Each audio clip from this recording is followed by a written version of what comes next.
As of today, President William Ruto and Raila Odinga signed their MOU, the Memorandum of Understanding pact on how Raila Odinga will be incorporated in the current administration. But in the signing of these MOU, two figures were missing in the said signing ceremony. And these are two significant figures in President William Ruto's government. And I can clearly see that we are all smelling a rat here. Why am I saying that? Musalia Mudavadi, the Prime Cabinet Secretary and the Cabinet Secretary of Foreign Affairs, was missing.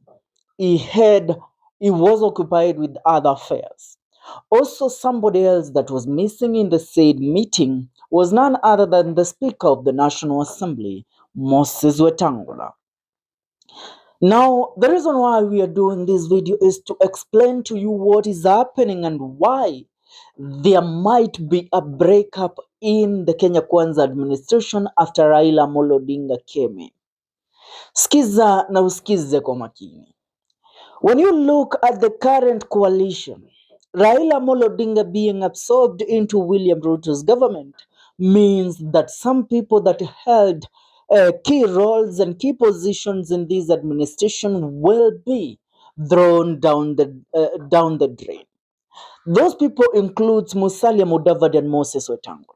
Why am I saying this? Because when Raila Odinga came into this government, as Raila Amolo has come in, he has come in with the western part of Kenya. He is with a cabinet secretary by the name of Wycliffe Oparanya, who comes from the western part of Kenya. So which means with Wycliffe Oparanya and Raila Amolo Odinga's influence in the western part of Kenya, then Musalia Mudavadi and Moses Wetangula are irrelevant for William Ruto. They are not factorial in any way to determine how the western part of Kenya will vote for William Ruto. Am I speaking sense? And also, another thing, I want first to diverge into these in an open mind. Mudavadi skipped Ruto-Raila MOU signing. He went to attend a personal event in Kakamega. The Prime Cabinet Secretary Musalia Mudavadi was conspicuously absent from the signing of a memorandum of understanding between President William Ruto and opposition leader Raila Odinga at the Kenyatta International Convention Center on Thursday. Instead, Mudavadi opted to attend a personal event in Kakamega, raising speculation about his stance on the ongoing political developments. Sources indicate that Mudavadi was urged to resign from his position to pave the way for Raila Odinga, but he declined. His absence from the high-profile event has fueled discussions about his political future, especially given his decision to fold the Amani National Congress ANC party and join Ruto's United Democratic Alliance party ahead of the 2022 general election, ahead of the 2027 general election. Now, critics argue that Mudavadi may now be regretting that move.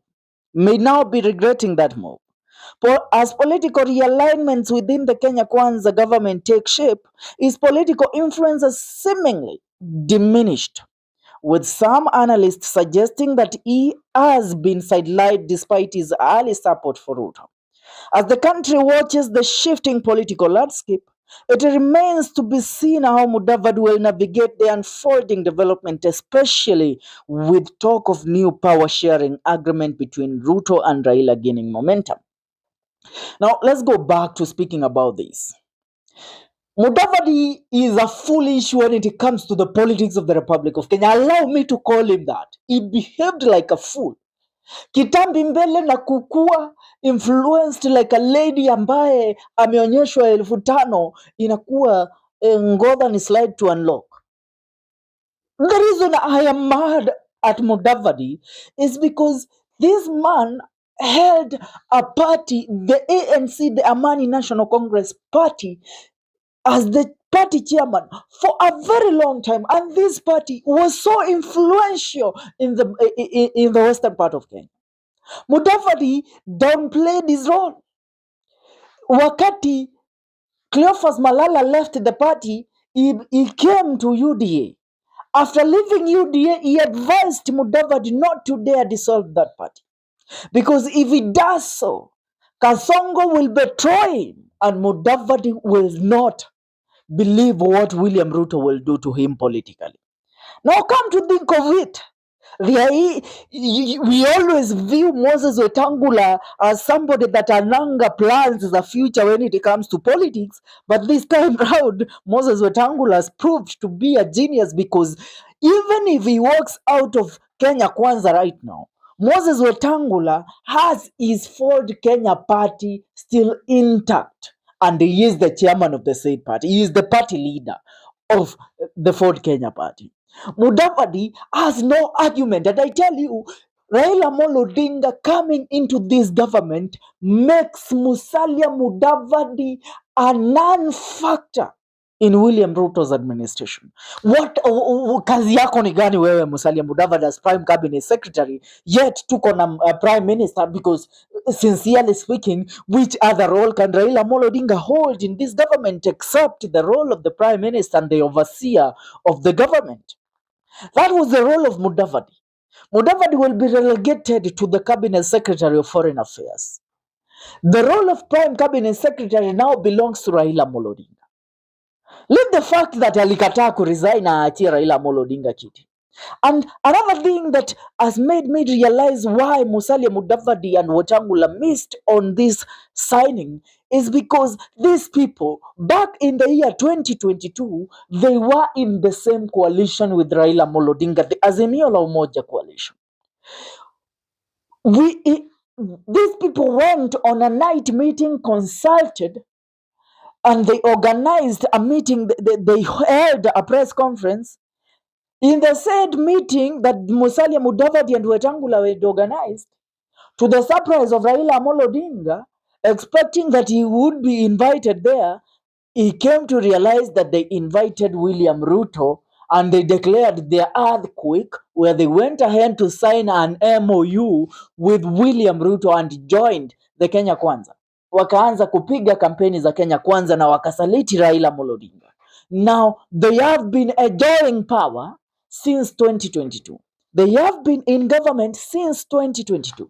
So now they are trying to imagine that sisi see the future, tukaacha ujamaa, tukafuata the winning side, yeye akapoteza uchaguzi na sasa ametupata huku. Are we together? And I tell you, the Western Alliance, which we call the Western Alliance movement, is these are the votes that William Ruto was counting on. And Ruto was sure that Mudavadi and Wetangula couldn't deliver these votes because their influence has been tampered with by one leader of Tawe movement, that is Honorable George Natembeya, the governor of Trans Nzoia County. But now, with Raila Amolo Odinga, with the influence that he enjoys in the western part of Kenya and the support that Raila Amolo enjoys from his Mashemeji, the Luya nation or the Mulembe nation, and him joining the government with a cabinet secretary, Wycliffe Oparanya, who comes from the said region, then why should they not go ahead to support Raila Amolo Odinga again?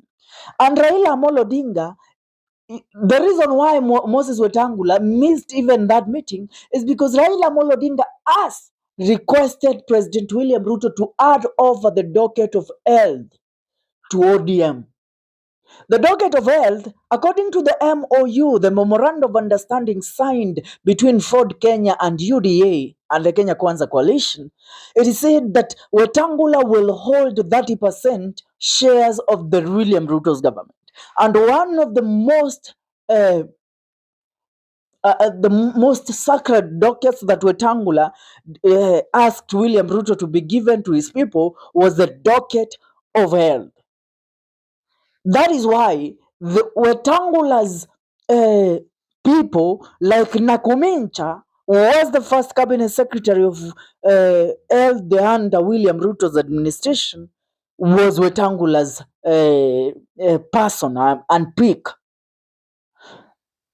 After Nakumincha left, Dr. Sarah Mulongo, Deborah Mulongo, is currently also a person affiliated to Moses Wetangula. But now, William Ruto, after signing the MOU with Raila Odinga, has requested the resignation of Sarah Mulongo and the docket to be handed to a cabinet secretary from the ODM party. Are we together? So this speaks volumes. These the Mulembe brothers are currently in jeopardy. They don't know the way to follow. And I am sure it will not take long before you hear Mudavadi ako wa Munyoro. Are we together? Before you hear Wetangula ako wa Munyoro, wamesign coalition. Mudavadi anataka kupewa eti akuwe yeye ndiye running mate wa Kalonzo Musyoka in the year 2027 general election. You know, these people wanatoshekanga tu na mali wako. They doesn't want to surpass their ambitions. Bora ameshiba ananga shida. Mudavadi na Wetangula, the brothers once wameshiba awasumbuangi, and William Ruto knows that. Wetangula also knows with the current MOU puts his role as the Speaker of the National Assembly in jeopardy, because Raila Odinga has been eyeing the ODM an ODM Speaker of National Assembly for the longest time. So it's about time to exercise that. Anawaambia ile siasa tunaenda kupiga hii Kenya sasa. Yeah? And let me tell you, for those that think we are going to leave Baba Raila Odinga to work with William Ruto without our support, Kwanza, you people from the Mount Kenya region, I tell you, it's high time now you realize that the Mount Kenya East will follow the government and the Mount Kenya West will follow Wamunyoro, and Wamunyoro will lead you to the ditches. Are we together? Mimi nakafungia hapo. Musalia Mudavadi na Wetangula wanaambiwa saa hii karia zao za politics, luwere papa luwere. Luwere papa, luwere. Let me tell you, tomorrow at the burial of one Wafula Chebukati, it will not be my surprise that Raila Odinga and Professor Abraham Kedore Kindiki and William Samoei Ruto attend that burial. Yani, now that one will tell you something. Tunaweka differences zote kando. Tutafanya kazi na waliotusaliti, waliotukubali, waliotunyima ushindi. That is what Raila Odinga is preparing to say. Moses Wetangula, Musalia Mudavadi are so jealous right now. They are currently calling each other every minute. Unaona aje hapa? What do you think? Jamaa amekuja, mkate imekuwa ndogo. Tulikuwa tunakula bigger pieces. Yani when corruption sisi these tenders tulikuwa tunapatia watu wetu, sasa tutaanza kugawana na yeye. You people have alienated the people of Nyanza region for the longest time possible. Wacha watu wa Nyanza wakule pia. Na wewe Rigathi Gachagua na watu wako pia, nyinyi mumealienate watu wa Mount Kenya East for the longest time. I said this is the return of Pentagon. Nakumbuka tukiwa na Joe Nyaga wa kutokea Embu County, tukakuwa na Itobo Imanyara kutokea Meru County, Kiraito Moronge Meru County, tukakuwa na viongozi Najib Balala kutokea the Coastal Region, tukakuwa na wawakilishi kutokea katika Musalia Mudavadi kutokea huko Western, Raila Odinga akiwa ndio kiongozi wa Pentagon back in the year 2007. Tell me how we are not back in that Tukitazama kule Mount Kenya East tuna Kedore Kindiki. Tukikuja hapa Mount Kenya ya Kati kuna wengine pia tunao. Tukikwenda kule Western tuko na Wycliffe Oparanya. Tukikwenda Mombasa tuko na Ali Hassan Joho. William Ruto atazidi kuongoza.